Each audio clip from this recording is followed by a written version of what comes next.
Strapped into a tiny capsule on top of the massive Space Launch System rocket, a crew of 4 is preparing to travel further into deep space than any human has gone in over 50 years.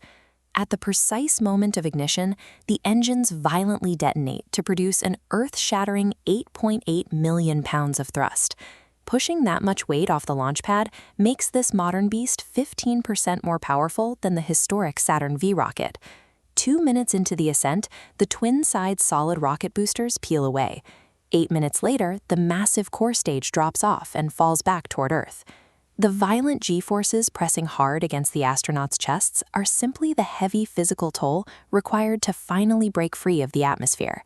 This diagram shows the Orion capsule entering a highly elliptical Earth orbit.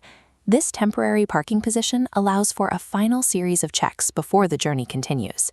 This initial orbit gives the astronauts time to unstrap, stretch their legs in microgravity, and carefully test essential life support systems, like the toilet and the water dispensers. Once they verify the ship works perfectly, the upper stage rocket fires, pushing them into a massive 24-hour orbit around the Earth.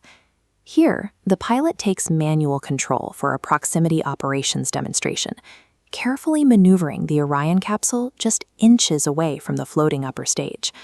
Proving the capsule can be precisely steered in the vacuum of space is the absolute prerequisite before they leave the safety net of Earth's orbit.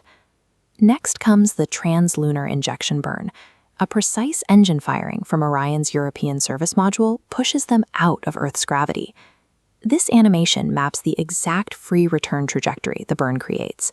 It is exactly like throwing a giant boomerang in space. By utilizing the moon's immense gravity, the spacecraft naturally loops around and slingshots back home without ever needing to fire its main engines again. Mastering this specific orbital mechanic guarantees a safe return path. Even if the main propulsion systems fail in deep space, physics will bring the crew home. For the next 4 days of the outbound cruise, the crew will test out the new optical communication system, swapping traditional radio waves for high-speed lasers to send data and video back to Earth. On day 6, the capsule finally reaches the far side of the moon. Flying just over 4,000 miles above the surface, they capture incredibly detailed, historic photos of the lunar craters. The moon's gravity well then catches the ship, whipping them around the dark side and seamlessly beginning the 3-day journey back. Reaching this isolated vantage point marks the furthest extreme of the entire mission, the absolute edge before gravity pulls them back toward home. The most dangerous part of the mission happens right at the end.